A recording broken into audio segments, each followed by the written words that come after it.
ao Espírito Santo, reservando parte do valor do campo. Conservando-o, porventura, não seria teu, e vendido não estaria em teu poder? Como, pois, assentaste no coração este desígnio? Não mentiste aos homens, mas a Deus. Ouvindo estas palavras, Ananias caiu e expirou, sobrevindo grande temor a todos os ouvintes. Levantando-se os moços, cobriram-lhe o corpo e, levando-o, sepultaram. Quase 3 horas depois, entrou a mulher de Ananias, não sabendo o que ocorrera. Então Pedro, dirigindo-se a ela, perguntou-lhe: dize-me, vendeste, portanto, aquela terra? Ela respondeu: sim, portanto. Tornou-lhe Pedro: porque entraste em acordo para tentar o Espírito Santo? Eis aí a porta aos pés dos que sepultaram o teu marido, e eles também te levarão.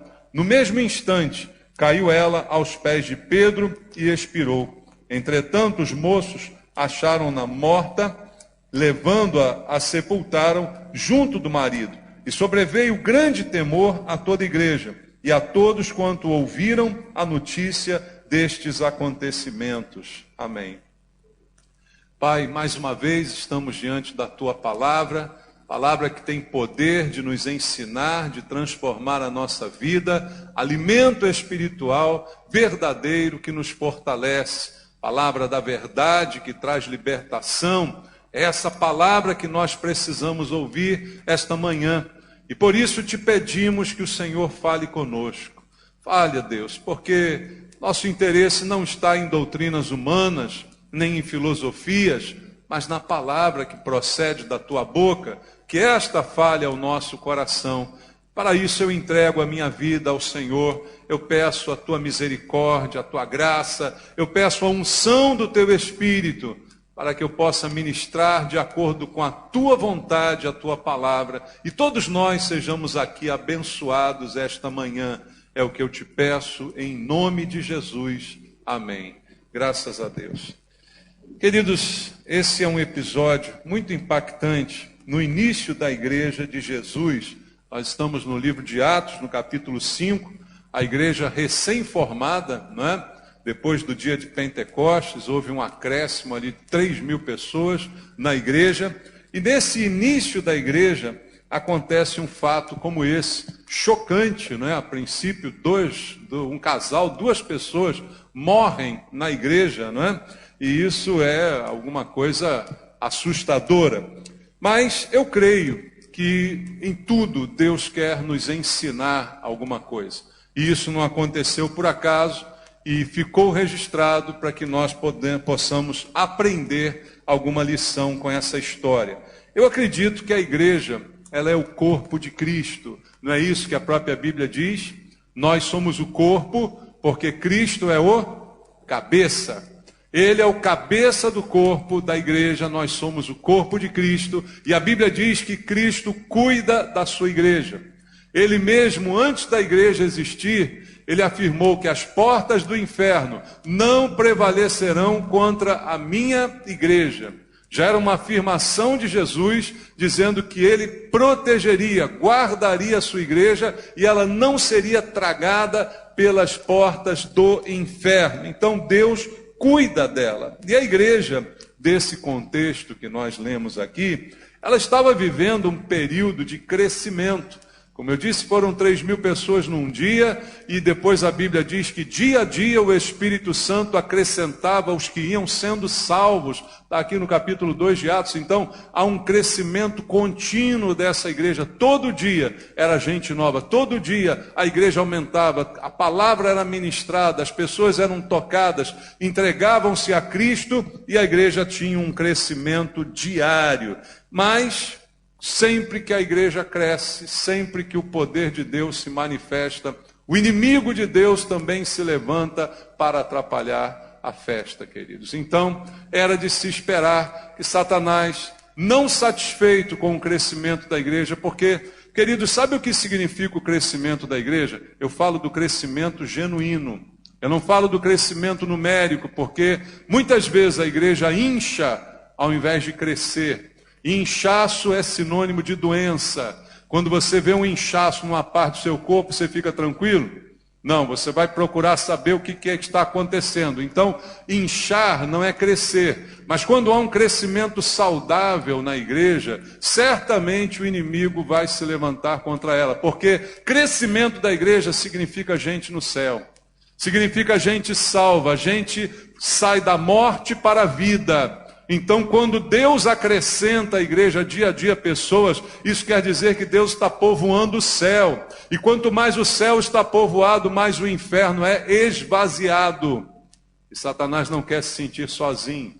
Então ele deseja ter mais e mais gente com ele no inferno, para o qual foi realmente feito para ele e para todos aqueles que não se entregam a Jesus Cristo. Então, certamente o crescimento da igreja, ele provoca no mundo espiritual uma reviravolta, ele provoca no mundo espiritual uma reação, e essa reação nós estamos vendo nesse texto, segundo nos diz aqui a palavra do Senhor. E ainda hoje, isso tem acontecido, porque Satanás continua indignado com o crescimento da igreja. Satanás ele continua indignado quando há conversões, quando a sua vida é de fato transformada.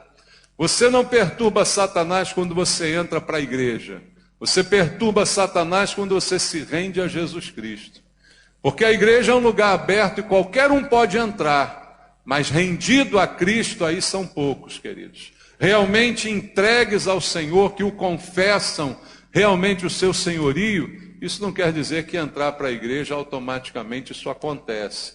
Então isso não perturba o inimigo, mas uma vida rendida a Deus, isso de fato incomoda o inimigo das nossas almas. E ainda hoje isso pode estar acontecendo, porque Satanás percebe isso e se levanta certamente contra a igreja, porque o seu objetivo é destruir. O próprio Senhor Jesus, lá em João 10, diz que o ladrão veio para roubar, matar e destruir. Esta é a sua função. O que ele deseja fazer é matar e destruir, especialmente a igreja do Senhor. Por isso, a promessa de Jesus que eu citei para você: as portas do inferno não prevalecerão contra a igreja verdadeira de Jesus. Só que episódios como esse que nós lemos aqui, eles estão registrados para nos trazer um alerta do mal que o pecado pode trazer à igreja.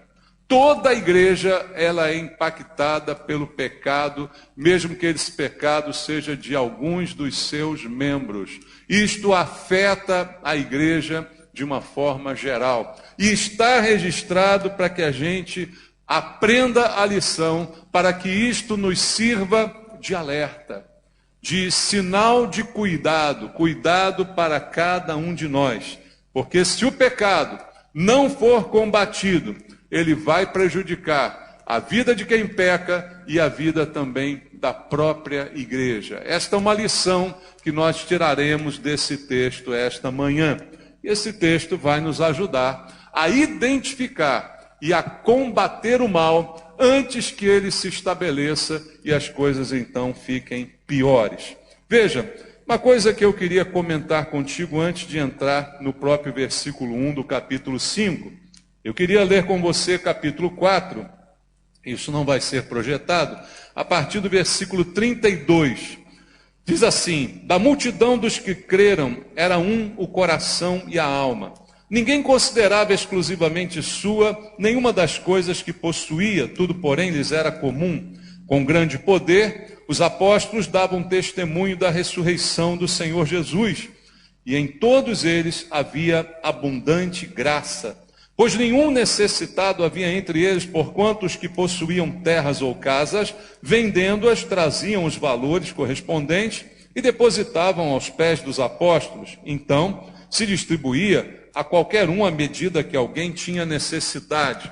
José, a quem os apóstolos deram o nome de Barnabé, que quer dizer filho de exortação, levita, natural de Chipre, como tivesse um campo vendendo, trouxe o preço e o depositou aos pés dos apóstolos. Por que eu li esse texto anterior?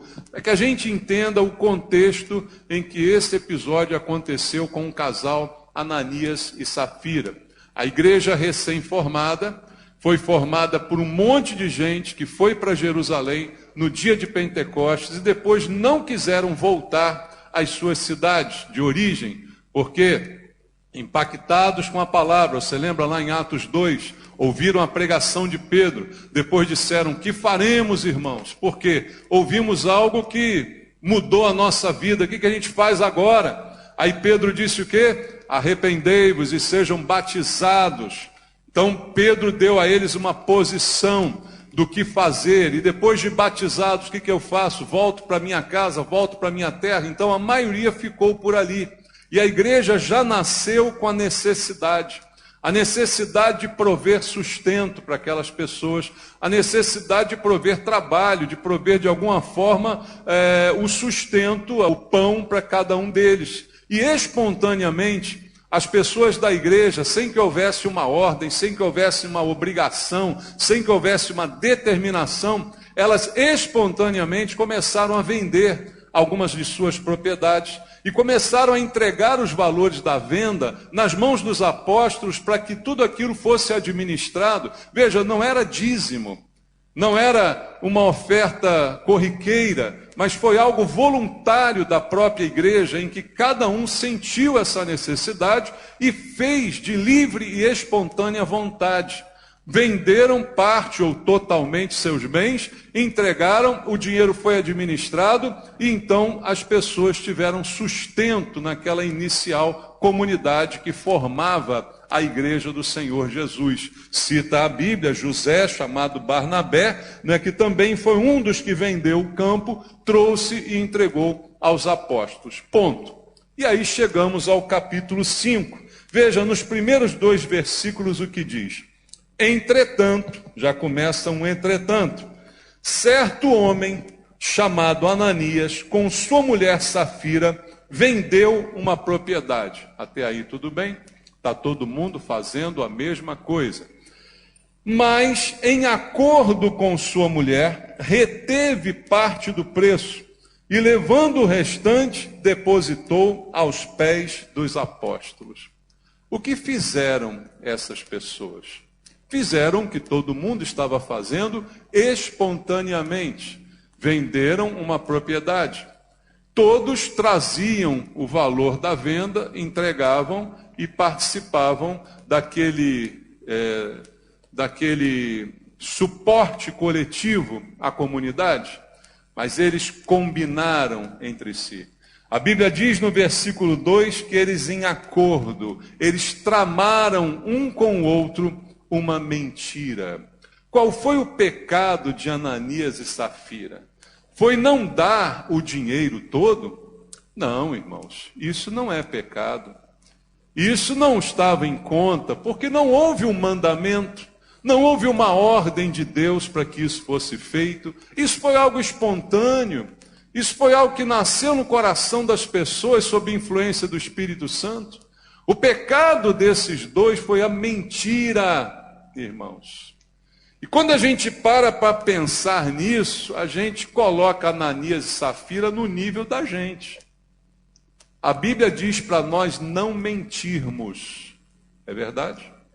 Jesus disse sim, sim, não, não. Seja assim a tua palavra. O que passar disto vem de quem? Vem do maligno. O que fizeram Ananias e Safira? Simplesmente mentiram. O problema do pecado não estava relacionado ao dinheiro, mas estava relacionado à mentira. Porque eles fizeram um acordo entre eles. Então, uma lição que tiramos já desse texto é que o pecado foi planejado. Houve um acordo. Vamos fazer assim. Vamos fazer de conta que nós vendemos, portanto, mas vamos aparecer para toda a igreja como pessoas muito boas, magnânimas, que demos tudo. Mas, na verdade, ninguém sabe que nós guardamos uma parte. Não diz a Bíblia se foi a maior parte, se foi a menor parte, se foi meio a meio, se foi 10, se foi 90, se foi 80, se foi 20. Não diz a Bíblia, mas diz que eles não falaram tudo.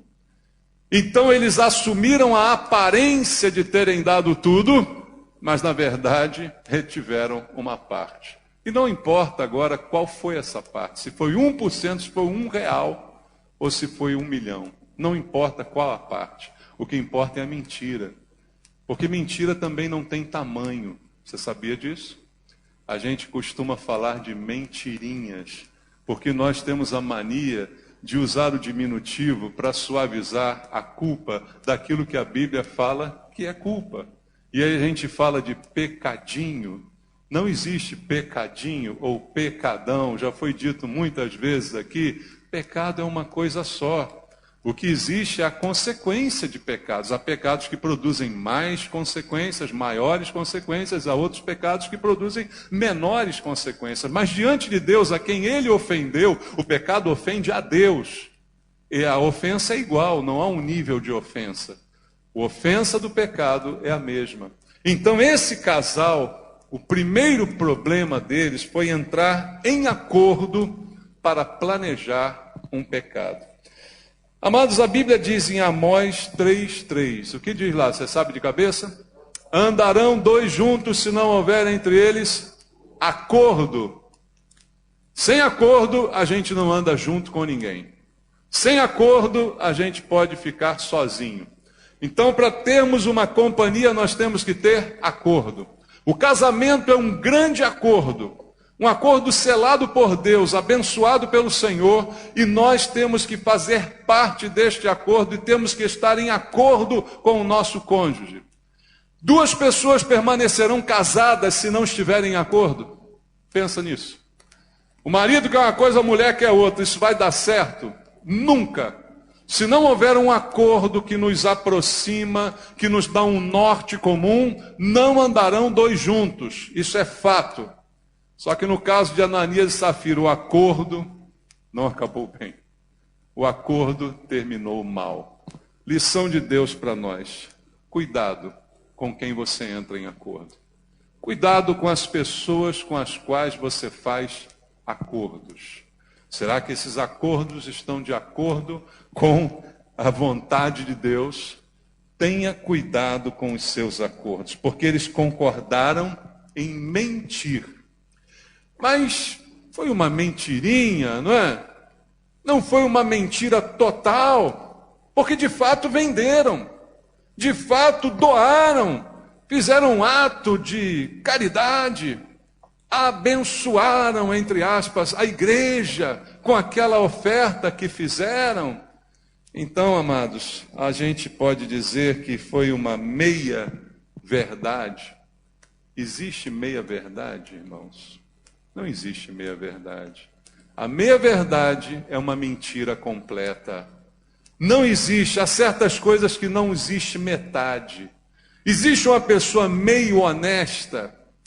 Não, irmãos, só existe a mais honesta de todas, o Lula. Meio honesta não existe.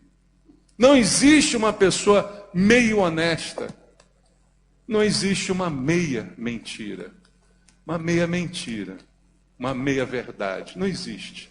Meia verdade é uma mentira completa. E foi isso que fez esse casal, porque houve neles o desejo de aparecer, de fingir, de ser hipócrita, de mostrar uma coisa que não estava de fato no seu coração. Vamos participar dessa campanha maravilhosa que a igreja está fazendo. E não foi uma campanha da igreja. Nenhum dos apóstolos pediu que isso fosse feito. Isso apenas partiu de uma iniciativa voluntária de cada um. Mas eles disseram, não, vamos ficar de fora. O que vão dizer, né? Será que vão notar? Poxa, Ananias e Safira não participaram. Não, vamos participar. Só que a gente não vai participar com tudo. Afinal, nós não é trouxa. Esse é o sentimento de Ananias e Safira. O problema é a mentira, o problema é o desejo de aparecer sem de fato estar fazendo a coisa certa. Segundo problema, versículo 3. Então, disse Pedro, Ananias, por que encheu Satanás teu coração para que mentisses ao Espírito Santo, reservando parte do valor do campo? Conservando, porventura não seria teu? E vendido não estaria em teu poder? Como, pois, assentaste no coração este desígnio? Não mentistes aos homens, mas a Deus. Pedro teve a revelação do Espírito Santo. Não foi uma fofoca, não saiu no jornal, não foi alguém que veio contar, olha, eles venderam por tanto, isso é mentira. Foi uma revelação do Espírito Santo a Pedro. Ele recebe Ananias dizendo, todo orgulhoso, está aqui Pedro, nós vamos participar com tanto. Porque vendemos, sabe aquele terreno, estava anunciado, vendemos. E aqui trouxemos e depositamos, como todos estão fazendo. Pedro, com a revelação do Espírito Santo, olhou o dinheiro e disse, isso não é tudo. Por que vocês estão mentindo para o Espírito Santo? Porque Satanás encheu o coração de vocês e vocês se deixaram levar por esse enchimento, porque, veja, não dá para culpar o diabo. Pedro menciona a ação do diabo no pecado, e há certamente a ação do diabo. Mas isso não inocenta o pecador a ponto de nós dizermos, foi o diabo que me forçou a isso. Porque ninguém é forçado a nada. Da mesma forma que Deus não força você a obedecer, o diabo não tem o poder de forçar você a desobedecer. Nós temos o livre arbítrio, tanto para Deus quanto para o diabo. O nosso arbítrio, a nossa vontade é livre. Então a citação de Pedro é, Satanás participou disso, mas você deixou. Por que você deixou Satanás encher o teu coração para que você tomasse a decisão de mentir ao Espírito Santo? Por que isso aconteceu? E aí ele diz, olha, a mentira que é própria de Satanás produziu em vocês esta hipocrisia. É a mentira que produz a hipocrisia. A hipocrisia é firmada na mentira. Então eu posso dizer que a hipocrisia, ela é diabólica, porque o diabo é o pai da mentira, como nos ensinou o Senhor Jesus. Ele foi e fez escondido dos homens, mas isso foi escandaloso no céu. Aos homens ninguém viu, mas no céu estava publicado. Esse é o grande problema da nossa vida. Nós não temos vida secreta, irmãos, porque aquilo que ninguém vê, há alguém no céu que está vendo. Até o pensamento que ninguém pode ler, há um Deus no céu que consegue ler muito bem. Então o problema dessa história é que foi escondido, foi artimanha, foi meticulosamente planejado, mas Deus estava vendo todas estas coisas e o diabo encheu o coração, sim, mas quem permitiu foram eles. O diabo pode encher o nosso coração do que ele quiser, mas cabe a mim impedir que isto se torne uma realidade, que isso domine a minha vida a ponto de mudar as minhas ações. Porque uma coisa são os pensamentos que passam pela nossa cabeça e a gente às vezes não consegue controlá-los. Mas outra coisa são as ações. Quem de nós aqui nunca pensou uma besteira? Nunca pensou em fazer alguma coisa errada? Nunca imaginou, nunca sonhou, nunca cobiçou? Quem aqui nunca passou pela cabeça uma tremenda besteira? Uma coisa é passar pela cabeça, Satanás sopra, Satanás enche, mas outra coisa sou eu fazer o que eu pensei. Uma coisa é você planejar um assassinato, outra coisa é você ir lá e matar. Enquanto você não matou, está só planejando, ainda dá para mudar. Caim estava planejando matar Abel, e Deus disse a ele, Caim, Caim, por que deixa cair o teu semblante, Caim? Não faça isso, Caim. Cabe a você, o teu desejo será contra ti, mas cabe a você dominá-lo. Ainda dava tempo, ele estava só maquinando, mas ele podia não ter matado. Satanás encheu o coração, mas eles deixaram que isso acontecesse. E Pedro diz claramente nesse versículo, no versículo 4, que se eles tivessem mantido o terreno, continuava sendo deles. Se eles tivessem vendido e não dado nada para a igreja, ele diz aqui, continuava sendo deles. Não ia ter problema nenhum isso. Não vender estava bom. Vender, ficar com tudo e não dar nada para a igreja, estava bom também. Talvez o dízimo, né?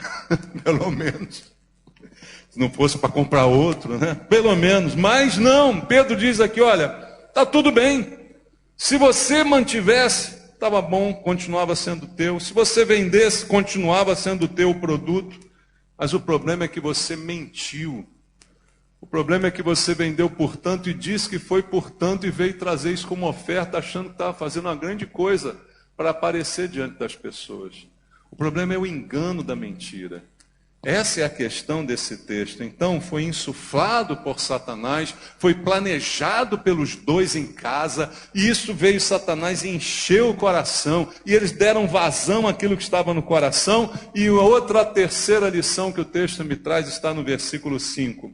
Ouvindo estas palavras, Ananias caiu e expirou. Sobrevindo grande temor a todos os ouvintes, levantando-se os moços, cobriram-lhe o corpo e levando-o, sepultaram.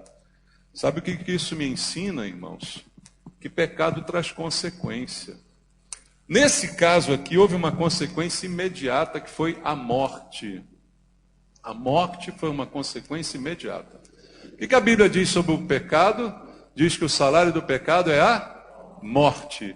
Mas o dom gratuito de Deus é a vida eterna. Todos nós vamos morrer, concorda? Ah, mas você não foi perdoado por Jesus?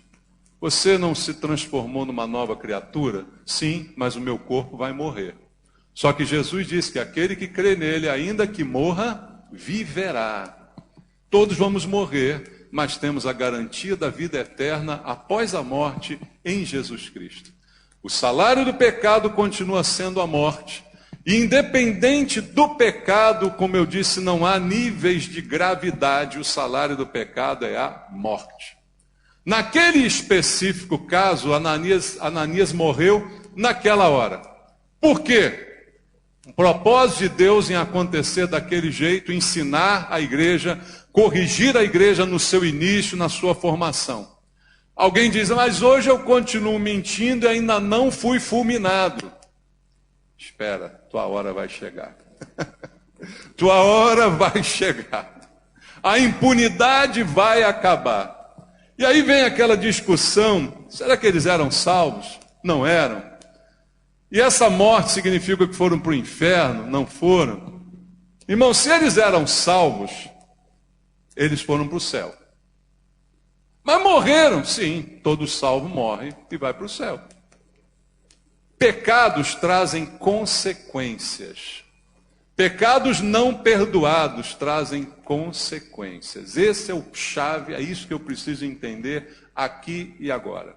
Existe consequência para o meu pecado, porque o salário do pecado é a morte. Porque Deus não aceita que ele faça parte da vida da igreja. O pecado não pode ser participante da nossa vida. Abre em 1 Coríntios, capítulo 11, versículo 28 ao versículo 31.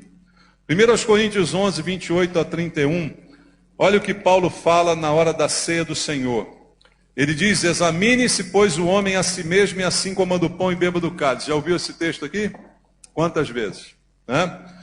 Pois quem come e bebe sem discernir o corpo, come e bebe o quê? Juízo para si. Olha o problema aumentando. Eis a razão porque há entre vós muitos fracos e doentes, e não poucos que dormem. A palavra que dormem é um eufemismo para morte. Não poucos que já morreram por causa desse comportamento. Versículo 31. Porque se nos julgássemos a nós mesmos, não seríamos julgados. Paulo fala da irresponsabilidade de tomar a ceia sem ter o perdão de Deus, sem confessar a Deus os seus pecados, sem ser transparente diante do Senhor. E ele diz, olha, esta é a causa, estes pecados não confessados, estes pecados escondidos, encobertos, fingidos, que produzem hipocrisia, estes pecados são a causa de haver entre nós, na igreja, muitos fracos, muitos doentes, e não poucos que até morreram por causa do pecado. Pecado traz consequência, irmãos. O problema é que a gente está acostumado a pensar em pecado fora da igreja. Pecado do tempo que a gente era do mundo, que fazia, que acontecia e tal. E isso é a consequência natural de quem está sem Cristo, vai morrer e vai para o inferno. Mas tem gente na igreja que continua pecando. E continua escondendo. E continua disfarçando. E as coisas não são consertadas, as coisas não são tratadas. Elas trarão a mesma doença, elas trarão a mesma morte. porque isso é uma consequência. E Deus não tolera que o pecado faça parte da vida da igreja, porque Deus tem nos dado a sua palavra. Abra a Bíblia em Tiago, capítulo 1. Vamos ler? Tiago, capítulo 1, versículo 22. Tiago 1, 22, diz assim: tornai-vos, pois, o quê? Praticantes da palavra, e não somente ouvintes, enganando-vos a quem? A vós mesmos. Antes de enganar os apóstolos, antes de enganar a igreja, antes de tentar enganar o Espírito Santo, a quem Ananias e Safira estavam enganando? A eles mesmos. É a pior insensatez. Eu estou crente que estou enganando os outros, mas na verdade eu estou enganando a mim mesmo. Eles estavam participando da igreja. Se nada tivesse acontecido, eles diriam um para o outro: está vendo? Toda a igreja agora nos considera como doadores, como mantenedores. Toda a igreja olha para a gente agora e vê um casal abençoado de classe, um casal participativo, benevolente, altruísta. Toda a igreja olha para nós e vê pessoas do bem. Como é bom se sentir do bem, não é, queridos? Mas a quem estavam enganando? No fundo, a si mesmos. Porque a Deus e ao Espírito Santo é impossível enganar. Mas eu sou facilmente enganado. E quanto mais esperto, mais a gente é enganado. Diz o ditado do mundo que o mal do esperto é achar que todo mundo é trouxa. O trouxa é o esperto, irmãos. O trouxa é o esperto. Esse é o trouxa. Estavam eles enganando a si mesmos. Tiago capítulo 4, também no versículo 7, a Bíblia diz assim: sujeitai-vos, portanto, a Deus, mas resisti ao diabo, e ele fugirá de vós. O diabo encheu o coração de Ananias e Safira para que em acordo fizessem o que fizeram. Mas eles poderiam, ao invés de se submeter à sugestão maligna, terem se submetido a Deus. Sujeitando-se a Deus, resistiriam ao diabo. E aí o diabo diria assim: com esses aí não dá não. Eu tentei, enchi o coração, botei um monte de minhoca na cabeça deles, mas na hora H eles foram lá vender, deram tudo e não fizeram o que eu falei. Com esses aí não dá não, vou tentar com outros. E assim o diabo continua o seu trabalho, tentando, rondando em derredor, como diz a Bíblia, tentando, para destruir. Mas cabe a nós sujeitar-nos a Deus. Quanto mais sujeitos a Deus, mais resistentes ao diabo. Quanto menos sujeitos a Deus, mais fracos, presas fáceis para o diabo. Essa é a questão abordada aqui nesse texto. A questão desse texto, irmãos, guarda isso no teu coração, nunca foi financeira. Porque Deus não está nem aí para o valor do dinheiro. Porque para Deus, dinheiro não tem nenhum valor. Dinheiro tem valor que os homens atribuem a ele. Você já se perguntou por que o real vale R$1, o dólar vale R$5?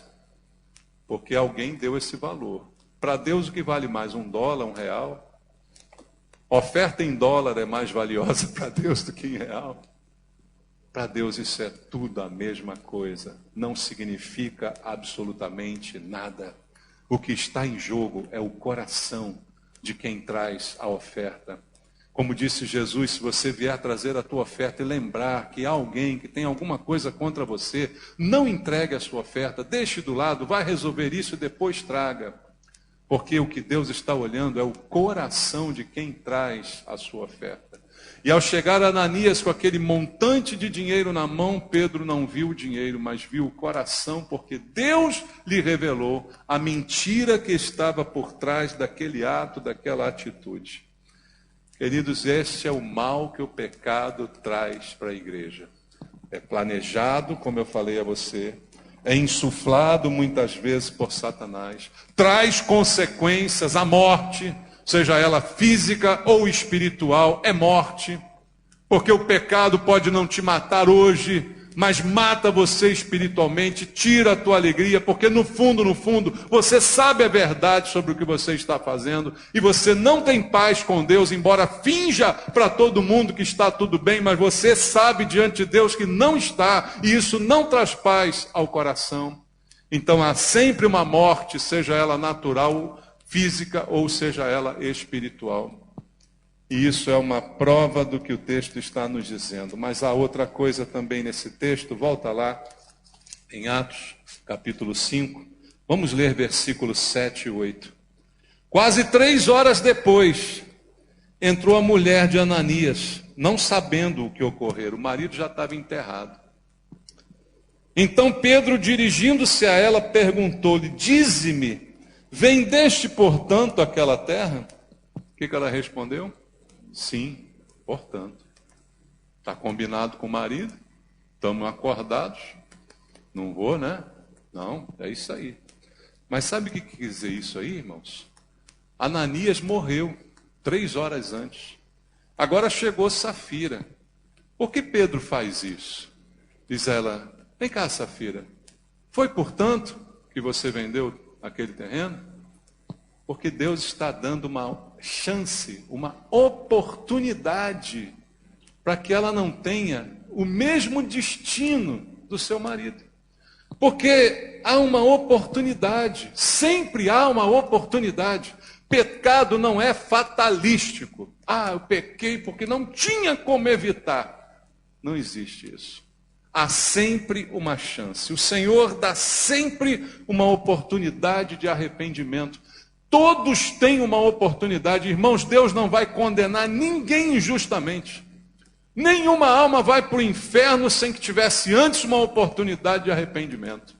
Há sempre uma oportunidade de arrependimento. Em Isaías capítulo 55, vamos ler? Isaías 55, versículo 7. Isaías capítulo 55, versículo número 7. Está escrito: deixe o perverso o seu caminho, o iníquo os seus pensamentos, converta-se ao Senhor, que se compadecerá dele, volte-se para o nosso Deus, porque ele é rico em quê? Em perdoar. Deus alerta ao ímpio: converta-se. O Espírito Santo grita ao coração: entregue-se, renda-se, converta-se, deixe o teu mau caminho. Mas cabe à pessoa dizer sim ou dizer não. E essa oportunidade não pode ser perdida, não pode ser desperdiçada. Safira desperdiçou a oportunidade. A receber a pergunta de Pedro, devia ela ter dito: não, Pedro, a gente fez errado. A gente vendeu por outro valor e a gente está dizendo isso aqui, por que isso, por que aquilo. Havia uma chance para Safira permanecer viva, mas ela perdeu a oportunidade, ela perdeu a chance. Em 1 de João, capítulo 1, versículo 9, vamos ler a respeito dessa chance. Primeira Epístola de João, capítulo 1, verso 9, diz assim: se confessarmos os nossos pecados, Ele é fiel e justo para nos perdoar os pecados e nos purificar de quantas injustiças? De toda injustiça. Todas, não importa quais, não importa o tamanho, não importa a gravidade. Se eu confessar, eu aproveito a oportunidade. Pedro deu, também dirigido pelo Espírito Santo, àquela mulher a oportunidade de salvar-se da morte naquele instante. Ele diz: você vendeu, portanto, porque a Bíblia diz em Provérbios 28, 13, o que encobre as suas transgressões jamais prosperará, o que esconde os seus pecados não vai melhorar de vida nunca, mas o que confessa e deixa alcançará misericórdia. Foi oferecida a Safira uma chance de provar da misericórdia de Deus. Bastava ter confessado e deixado aquela prática, mas ela preferiu esconder, na expectativa de prosperar. Só que a Bíblia diz: quem esconde não prospera. Quem esconde não prospera, mesmo doando para a igreja. mesmo sendo generoso para a igreja, quem esconde não prospera. E foi o que aconteceu com ela. A chance foi dada e ela perdeu a sua chance. Lembra, queridos, que em relação ao pecado, o pecado pode ser evitado. Não é fatalístico. Você não foi destinado para o pecado. Você pode dizer não a ele. Você pode interromper um ciclo na sua vida. Basta confessar e deixar. Basta colocar tudo às claras, antes que seja colocado por Deus. Porque a Bíblia diz que não há nada oculto entre os homens que não venha a ser revelado no futuro. Então a chance é agora, é a chance de confessar, é a chance de deixar, é a chance de colocar tudo em pratos limpos, tirar o peso da vida, tirar o peso do coração e viver diante de Deus uma vida transparente, sem hipocrisia. E para terminar, voltando ao texto em Atos 5, versículo 9 e versículo 10 diz assim: tornou-lhe Pedro: por que entraste em acordo para tentar o Espírito Santo? Eis aí a porta aos pés dos que sepultaram o teu marido, eles também te levarão. No mesmo instante caiu ela aos pés de Pedro e expirou. Entrando os moços, acharam-na morta e, levando-a, sepultaram-na junto do marido. A consequência final do pecado. O filme se repetiu com Safira. Do jeito que foi com Ananias, da mesma forma aconteceu com Safira. A morte como consequência final do pecado. Pecar contra o Espírito Santo é testar para ver até onde se pode chegar. E isso é um risco muito grande. Pecar, mentir, esconder e ficar pensando até onde eu vou com essa vida falsa, até onde eu vou com essa hipocrisia, até onde eu vou sem ser descoberto. Isto é um risco muito grande. Ela arriscou tudo, ela pagou para ver, e o resultado foi catastrófico. Morreu e foi sepultada ao lado do seu marido. Há um grande risco desse caminho se tornar um caminho sem volta. Abra sua Bíblia em Marcos, capítulo 3, versículo 28. Marcos, capítulo número 3, versículo número 28 e versículo número 29. Marcos 3, 28 diz assim: em verdade vos digo que tudo será perdoado aos filhos dos homens, os pecados e as blasfêmias que proferirem. Mas aquele que blasfemar contra o Espírito Santo não tem perdão para sempre, visto que é réu de pecado eterno. Tudo, todas as ofensas, todos os pecados são perdoados, exceto o pecar contra o Espírito Santo.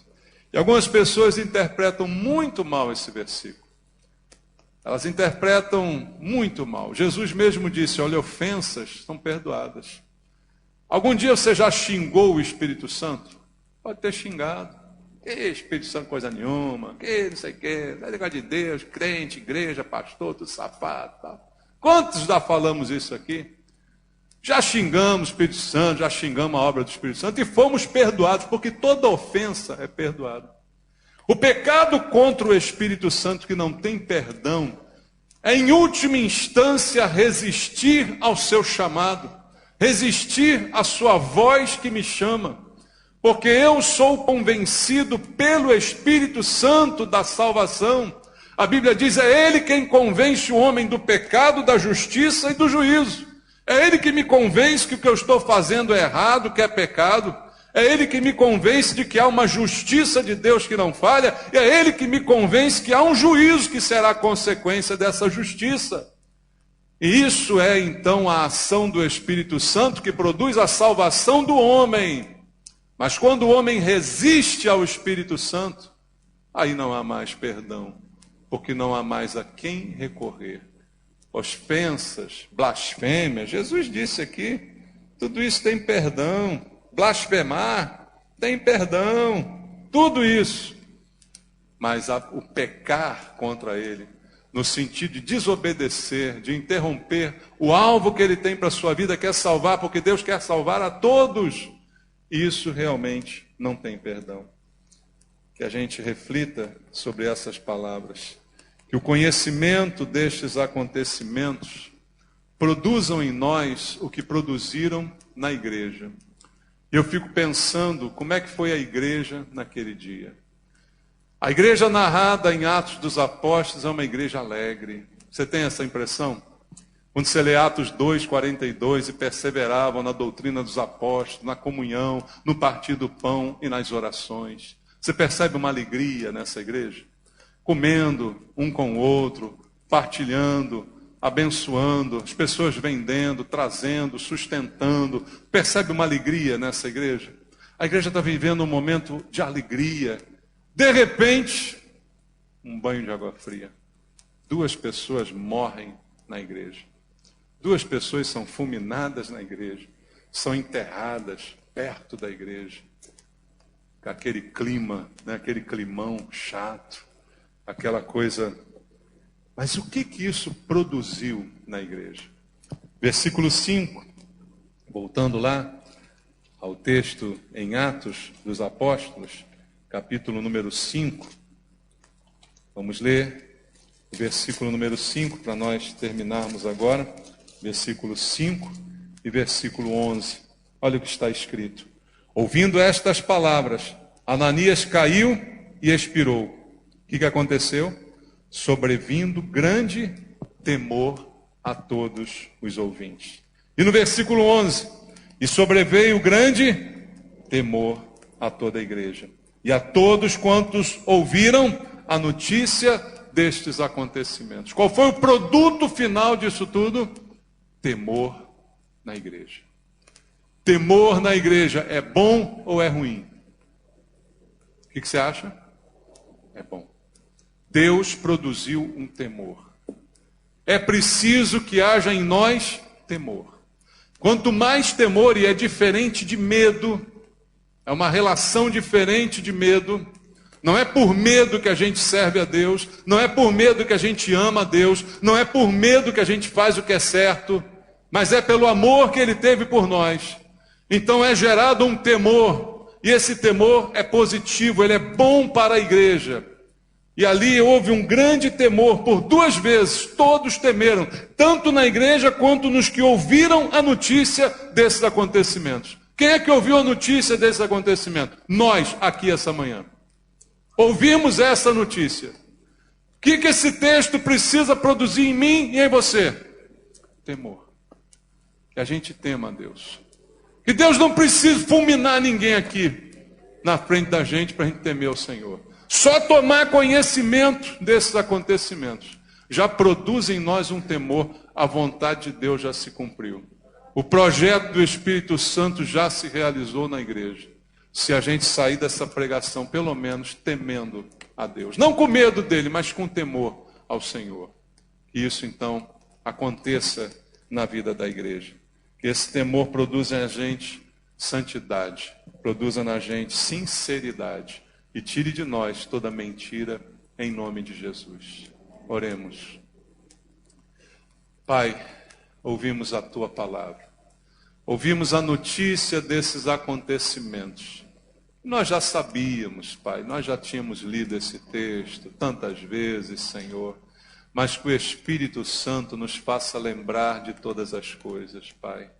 E que essa notícia soe bem fresca aos nossos ouvidos esta manhã, de modo que o mesmo temor que foi produzido naquela igreja seja produzido no nosso coração, para não pecarmos contra Ti. Como diz o Salmo, guarda no coração as Tuas palavras, para não pecarmos contra Ti. Que essa palavra fique guardada no nosso coração. Antes que venha a mentira, antes que venha o disfarce, antes que nasça a hipocrisia, antes que venha a aparência, antes que a gente te sirva só com aparência, te ame só com aparência, antes que tudo isso aconteça, Pai. Corrige o rumo da nossa vida. Tira de nós a mentira, nos dando esta manhã a oportunidade que foi dada a Safira de confessar, de dizer, é verdade, não foi assim, eu menti, eu não estou falando a verdade, eu estou mentindo, que essa oportunidade seja dada esta manhã a muitos de nós aqui, Senhor, e que nenhum aqui perca essa oportunidade. Saiamos daqui esta manhã com a determinação de trazer verdade para a nossa vida e vivemos a verdade enquanto é tempo. Pois se confessarmos os nossos pecados, Tu és fiel e justo para nos perdoar. E aquele que confessa e deixa, alcança a misericórdia. E aí diz que nós precisamos da Tua misericórdia. Tem misericórdia de nós, Senhor. Em nome de Jesus. Amém.